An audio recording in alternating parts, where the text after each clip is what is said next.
Jurândia. Documento 186. Pouco antes da crucificação. Quando Jesus e os seus acusadores partiram para ver Herodes, o mestre voltou-se para o apóstolo João e disse: João, podes fazer mais por mim? Vai até a minha mãe e traze-a para ver-me, antes que eu morra. Quando João ouviu o pedido do seu mestre, embora ficasse relutante em deixá-lo a sós com os seus inimigos, apressou-se a ir a Betânia, onde toda a família de Jesus estava reunida, à espera, na casa de Marta e Maria, irmãs de Lázaro a quem Jesus ressuscitou dos mortos.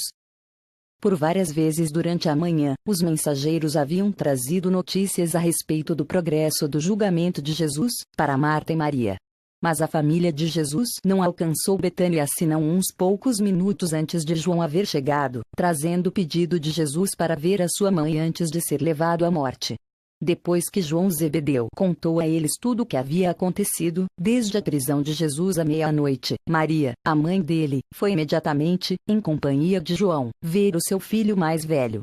No momento em que Maria e João chegaram à cidade, Jesus, acompanhado pelos soldados romanos que iam crucificá-lo, havia chegado já ao Gólgota. Quando Maria, a mãe de Jesus, partiu com João para ver o seu filho, a sua irmã Ruth negou-se a ficar para trás com o resto da família. E, já que ela estava decidida a acompanhar a sua mãe, o seu irmão Judá foi com elas. O restante da família do mestre permaneceu em Betânia sob a liderança de Tiago, e a cada hora, quase, os mensageiros de Davi e Zebedeu traziam a eles notícias sobre o andamento daquele assunto terrível que era a execução da sentença de morte do seu irmão mais velho, Jesus de Nazaré. O fim de Judas Iscariotes. Foi por volta das 8h30, dessa sexta-feira pela manhã, que a audiência de Jesus perante Pilatos deu-se por terminada, e só então o mestre foi colocado sob a custódia dos soldados romanos que deviam crucificá-lo. Tão logo os romanos tomaram posse de Jesus, o capitão dos guardas judeus marchou com os seus homens de volta para sua sede no templo. O sumo sacerdote e os seus parceiros sinedristas seguiram atrás dos guardas, bem de perto, indo diretamente para o seu local usual de encontro na sala de pedra lavrada no templo. Ali eles encontraram muitos outros membros do sinédrio, esperando para saber o que havia sido feito com Jesus. Enquanto Caifás ocupava-se fazendo seu relatório para o sinédrio, a respeito do julgamento e da condenação de Jesus, Judas apareceu diante deles para reclamar a sua recompensa pelo papel que teve na prisão e na sentença de morte do seu mestre. Todos esses judeus detestavam Judas e olharam para o traidor apenas com sentimentos de total desprezo. Durante o julgamento de Jesus perante Caifás e durante o seu comparecimento diante de Pilatos, Judas esteve com a consciência afligida por causa da sua conduta de traidor. E estava também começando a ficar um tanto desiludido com a recompensa que ia receber como pagamento pelos seus serviços de trair Jesus. Ele não gostou da frieza e da indiferença das autoridades judias. Entretanto, esperava ser amplamente recompensado pela sua conduta covarde. Ele antecipava que fosse chamado perante uma reunião completa do sinédrio e que ali ouviria os elogios, enquanto eles confeririam a ele as honrarias adequadas como prova do grande serviço que ele se vangloriava haver prestado à sua nação. Imaginai, pois, a grande surpresa desse traidor egoísta, quando a um servo do sumo sacerdote, tocando em seu ombro, chamou-o para que saísse da sala e foi dizendo: Judas, eu fui indicado para pagar-te pela traição de Jesus. Aqui está a tua recompensa. E, falando assim, o servo de Caifás entregou a Judas uma bolsa que continha 30 moedas de prata, o preço, em vigor, de um escravo bom e saudável.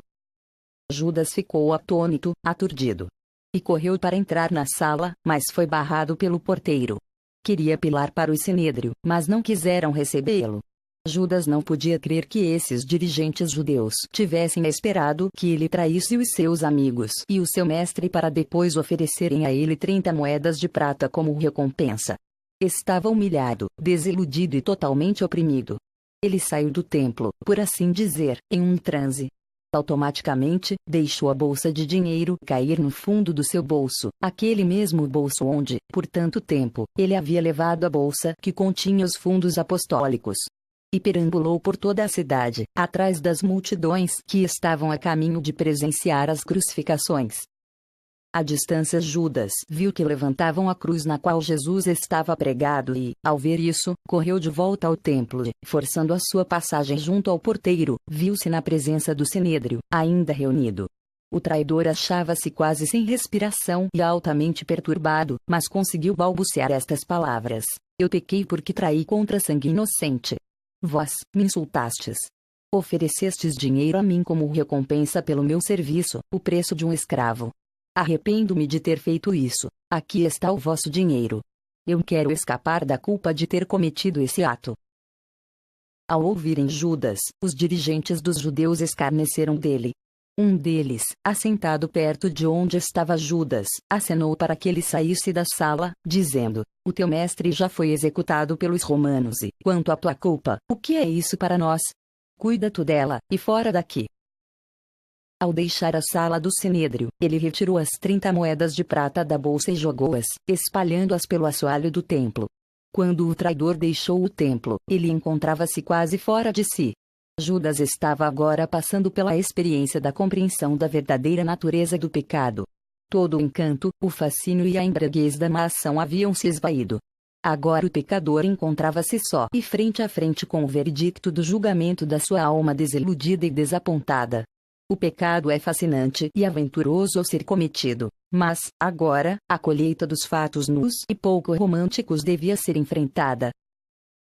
Este que fora um embaixador do reino do céu na terra, caminhou então pelas ruas de Jerusalém, abandonado e só. O seu desespero era irremediável e quase absoluto. Ele continuou pela cidade e para fora dos seus muros, até a solidão terrível do vale do Inom, onde subiu pelas rochas escarpadas e, tirando o cinturão do seu manto, atou uma das extremidades a uma árvore pequena, e a outra em volta do próprio pescoço e jogou-se no precipício. Antes de morrer, o nó feito pelas suas mãos nervosas desatou-se, e o corpo do traidor arremeteu-se, fazendo-se em pedaços ao cair por sobre as rochas pontiagudas embaixo. A atitude do mestre. Quando foi preso, Jesus sabia que o seu trabalho na terra, à semelhança da carne mortal, havia sido concluído. Ele compreendeu plenamente a espécie de morte que teria e pouco preocupado esteve com os detalhes do seu assim chamado julgamento. Perante o tribunal sinedrista, Jesus recusou-se a dar respostas aos depoimentos dos testemunhos perjuros. Havia apenas uma pergunta que esclareceria para sempre uma resposta, feita fosse por um amigo ou um inimigo, era a que dizia respeito à natureza e divindade da sua missão na terra. Quando perguntado se ele era o Filho de Deus, infalivelmente responderia. E, imperturbável, ele recusou-se a falar quando em presença do estranho e perverso Herodes. Diante de Pilatos, falou apenas quando achou que Pilatos, ou alguma outra pessoa sincera, poderia ainda ser ajudada a ter um conhecimento melhor da verdade, por meio do que ele dissesse. Jesus havia ensinado aos seus apóstolos a inutilidade de atirar as suas pérolas aos porcos e, agora, ele praticava, ousando, o que havia ensinado. A sua conduta nessa época exemplificava a submissão paciente da natureza humana, unida ao silêncio majestoso e à dignidade solene da natureza divina. Ele estava totalmente disposto a conversar com Pilatos sobre qualquer questão relacionada às acusações políticas levantadas contra ele, qualquer questão que ele reconhecesse como pertencendo à jurisdição do governador. Jesus estava convencido de que a vontade do Pai era de que ele se submetesse à sequência natural e comum dos acontecimentos humanos, exatamente como qualquer outra criatura mortal havia de fazer, e por isso recusou-se a empregar até mesmo os seus poderes puramente humanos de eloquência persuasiva para influenciar a consequência das maquinações dos seus semelhantes mortais socialmente míopes e espiritualmente cegos. Embora Jesus tenha vivido e morrido em Urântia, toda a sua carreira humana, do princípio ao fim, foi um acontecimento destinado a influenciar e a instruir todo o universo da sua criação e da sua incessante sustentação. Esses judeus de pouca visão clamavam sem decoro pela morte do Mestre, enquanto ele permanecia lá, em um silêncio terrível, olhando a cena de morte de uma nação, o próprio povo do seu pai. Jesus havia adquirido aquele tipo de caráter humano que conseguiria manter a própria compostura e afirmar a sua dignidade, diante mesmo do insulto contínuo e gratuito. Ele não podia ser intimidado. Quando, pela primeira vez, foi atacado pelo servo de Anás, ele havia apenas sugerido que valeria a pena convocar as testemunhas que poderiam atestar devidamente contra ele. Do princípio ao fim, no seu chamado julgamento diante de Pilatos, as hostes celestes, observando os acontecimentos, não puderam abster-se de transmitir ao universo uma descrição da cena como de Pilatos, sendo julgado diante de Jesus. Quando esteve diante de Caifás, e quando todos os testemunhos perjuros desmoronaram-se, Jesus não hesitou em responder à pergunta do sumo sacerdote, provendo assim com o seu próprio testemunho a base que desejavam para condená-lo por blasfêmia. O mestre nunca manifestou o menor interesse pelos esforços bem-intencionados, mas acanhados, de Pilatos, para efetivar a sua libertação. De fato, tinha pena de Pilatos e, sinceramente, tentou esclarecer a sua mente obscurecida. E totalmente passivo permaneceu diante de todos os apelos do governador aos judeus, para retirarem as suas acusações criminais contra si. Durante toda a triste provação, comportou-se com uma dignidade simples e com majestade sem ostentação. Ele não quis nem mesmo realçar a insinceridade daqueles que queriam assassiná-lo, quando perguntaram se ele era o rei dos judeus. Aceitou essa designação com um mínimo de esforço para retificá-la, pois sabia que, conquanto houvessem escolhido rejeitá-lo, seria ele o último a representar para eles uma liderança nacional real, ainda que em um sentido espiritual. Jesus disse pouca coisa durante esses julgamentos, mas falou o suficiente para mostrar a todos os mortais a qualidade do caráter humano que pode ser aperfeiçoado por um homem, quando em ligação com Deus. E para revelar a todo o universo o modo pelo qual Deus pode tornar-se manifesto, na vida da criatura, quando tal criatura escolhe verdadeiramente fazer a vontade do Pai, transformando-se assim em um filho ativo do Deus vivo. O seu amor pelos mortais ignorantes é mostrado amplamente pela sua paciência e sua grande presença de espírito diante da zombaria, dos golpes e bofetadas dos soldados grosseiros e dos servos irrefletidos. Ele nem ficou com raiva quando eles vendaram os seus olhos e, ridicularizando-o, esbofetearam o seu rosto, exclamando: "Profetiza, então, quem de nós esbofeteou o teu rosto?" Pilatos falou mais verdadeiramente do que ele próprio podia supor quando, depois de Jesus ter sido açoitado, apresentou a multidão, exclamando: "Contemplai, eis o homem." De fato, o governador romano, cheio de temores, mal sonhava que exatamente naquele momento o universo permanecia atento, presenciando essa cena única do seu amado soberano, assim submetido à humilhação, aos escárnios e aos golpes dos seus súditos mortais pouco esclarecidos e degradados. E o que Pilatos disse ecoou em todo o Nébadon: "Contemplai, eis o Deus e o homem." Em todo um universo, milhões incontáveis a partir daquele dia continuaram a contemplar aquele homem, enquanto Deus em Avona, o dirigente supremo do universo dos universos, aceita o homem de Nazaré como sendo a satisfação do ideal para as criaturas mortais desse universo local do tempo e do espaço. Na sua vida sem par, ele nunca deixou de revelar Deus ao homem. Agora, nesses episódios finais da sua carreira mortal e da sua morte subsequente, ele fazia uma revelação nova e tocante do homem para Deus. A alta confiabilidade de Davi Zebedeu. Pouco depois de Jesus haver sido entregue aos soldados romanos, na conclusão da audiência perante Pilatos, um destacamento de guardas do templo apressou-se até o Getsemane para dispersar ou prender os seguidores do mestre. Mas, muito antes da chegada deles, esses seguidores já se haviam dispersado. Os apóstolos retiraram-se para os esconderijos designados. Os gregos separaram-se e foram para várias casas em Jerusalém. Os outros discípulos desapareceram do mesmo modo. Davi Zebedeu acreditava que os inimigos de Jesus voltariam. E, assim, logo ele retirou umas 5 ou 6 tendas para a ravina, perto de onde o mestre tão frequentemente ia orar e adorar. Ali ele propunha esconder e ao mesmo tempo manter um centro, ou uma estação coordenadora, para o serviço dos seus mensageiros. Davi mal tinha deixado o campo quando os guardas do templo chegaram. Não encontrando ninguém ali, contentaram-se em queimar o acampamento e então voltaram apressados para o templo. Ao ouvir o relato deles, o Sinédrio ficou satisfeito de que os seguidores de Jesus, tão profundamente amedrontados e subjugados, houvessem fugido, eliminando qualquer perigo de revolta ou tentativa para resgatar Jesus das mãos dos seus executores. Eles podiam afinal respirar com alívio, e assim terminaram a reunião, cada homem tomando o seu caminho a fim de preparar-se para a Páscoa. Tão logo Jesus havia sido entregue aos soldados romanos por Pilatos, para a crucificação, um mensageiro apressou-se até o Getsemane para informar a Davi e, em 5 minutos, os corredores estavam a caminho de Betsaída, pela Filadélfia, Sidom, Siquém, Hebrom, Damasco e Alexandria. E esses mensageiros levaram as notícias de que Jesus estava para ser crucificado pelos romanos diante da exigência insistente dos dirigentes judeus. Durante esse dia trágico, até receber o aviso de que o mestre havia sido colocado na tumba, Davi enviara os mensageiros a cada meia hora com relatórios aos apóstolos, aos gregos e à família terrena de Jesus, reunida na casa de Lázaro em Betânia. Quando os mensageiros partiram com a notícia de que Jesus havia sido sepultado, Davi dispensou o grupo de corredores locais para a celebração da Páscoa e para o sábado de descanso, e, em seguida, instruiu-lhes para que se reportassem a ele discretamente no domingo pela manhã, na casa de Nicodemos, onde ele se propunha permanecer escondido por alguns dias com André e Simão e Pedro. Esse Davi Zebedeu, com seu modo de pensar peculiar, foi o único dos discípulos principais de Jesus que se achava inclinado a ter uma visão, ao pé da letra, sobre a afirmação positiva do Mestre de que ele iria morrer e ressuscitar o terceiro dia. Certa vez, Davi ouvira fazer essa predição e, tendo uma mente prática e que via as coisas literalmente, agora se propunha reunir os seus mensageiros no domingo, pela manhã bem cedo, na casa de Nicodemos, de modo tal que eles estivessem à mão para disseminar as novas, no caso de Jesus ressuscitar os mortos.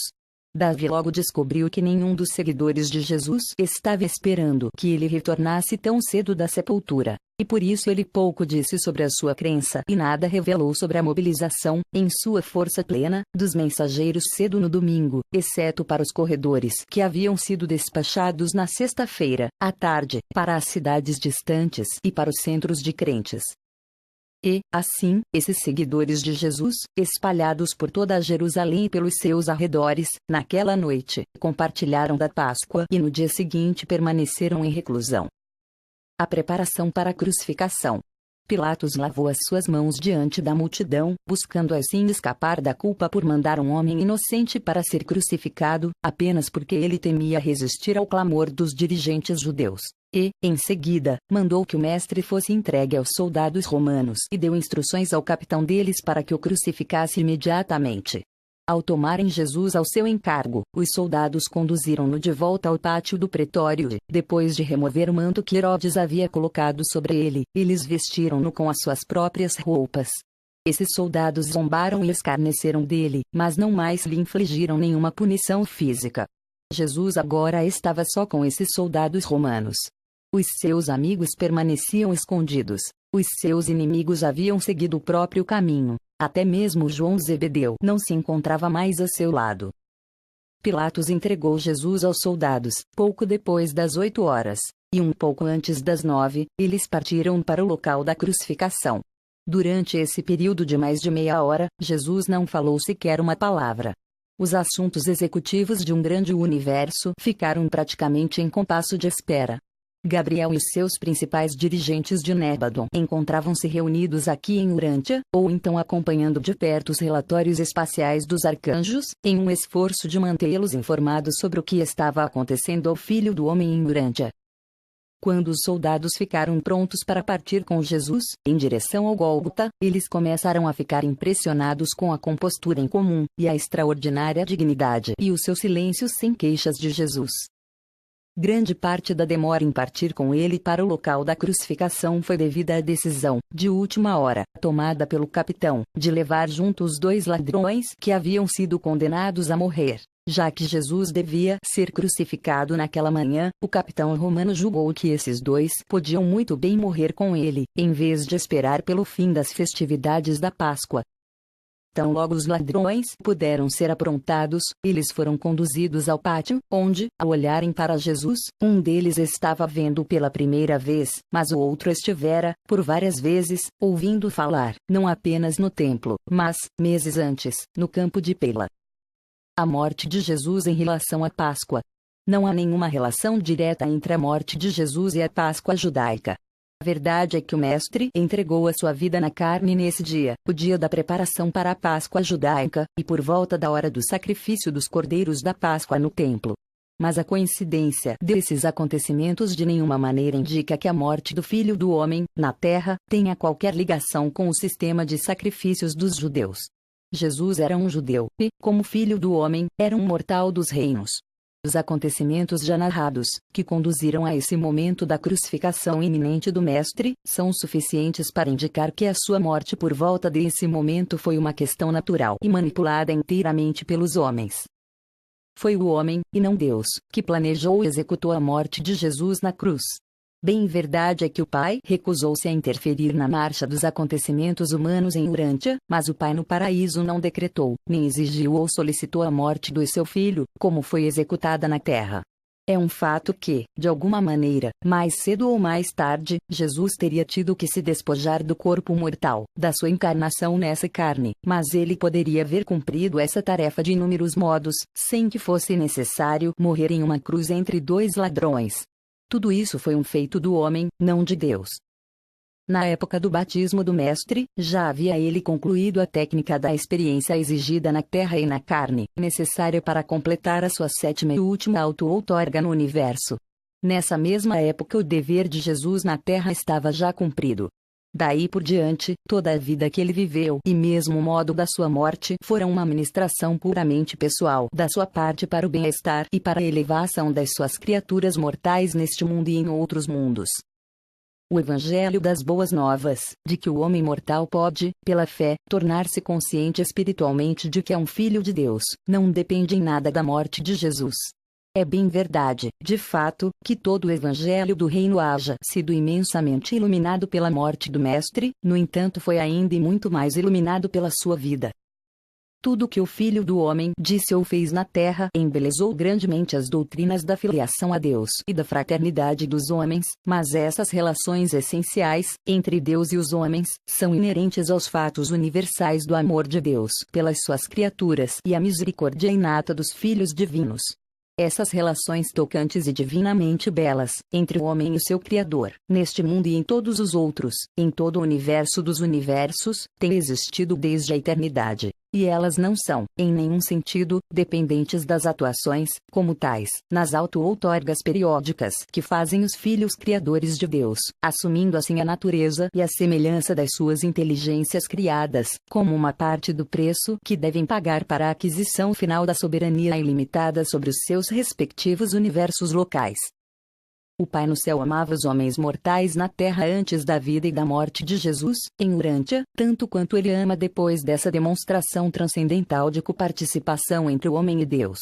Essa transação poderosa da encarnação do Deus de Nébadon, como um homem, em Urântia, não poderia aumentar os atributos do Pai eterno, infinito e universal. No entanto, enriqueceu e iluminou a todos os outros administradores e criaturas do universo de Nébadon.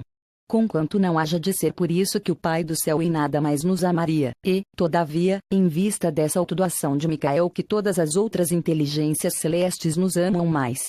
E isso é assim porque Jesus não apenas fez uma revelação de Deus para o homem, mas porque, do mesmo modo, fez uma nova revelação do homem aos deuses e às inteligências celestes do universo dos universos. Jesus não esteve na iminência de morrer em um sacrifício pelo pecado. Ele não iria expiar a culpa moral inata da raça humana. A humanidade não tem uma culpa racial perante Deus. A culpa é puramente uma questão do pecado pessoal e consciente, da rebelião deliberada contra a vontade do Pai e contra a administração dos seus filhos. O pecado e a rebelião nada têm a ver com o plano fundamental das auto-outorgas feito para os filhos do paraíso de Deus. Embora pareça a nós que o plano de salvação seja um aspecto provisional do plano das auto-outorgas. A salvação dada por Deus aos mortais durante teria sido tão efetiva e inequivocamente segura se Jesus não tivesse sido levado à morte pelas mãos cruéis de mortais ignorantes. Se o Mestre tivesse sido favoravelmente recebido pelos mortais da terra e se tivesse partido durante por meio da renúncia voluntária da sua vida na carne, o fato do amor de Deus e da misericórdia do Filho, o fato da filiação a Deus, não teria, de nenhum modo, sido afetado. Vós, mortais, sois filhos de Deus, e apenas uma coisa é exigida para que essa verdade seja factual na vossa existência pessoal, e esta é a vossa fé, nascida do Espírito. Jurântia.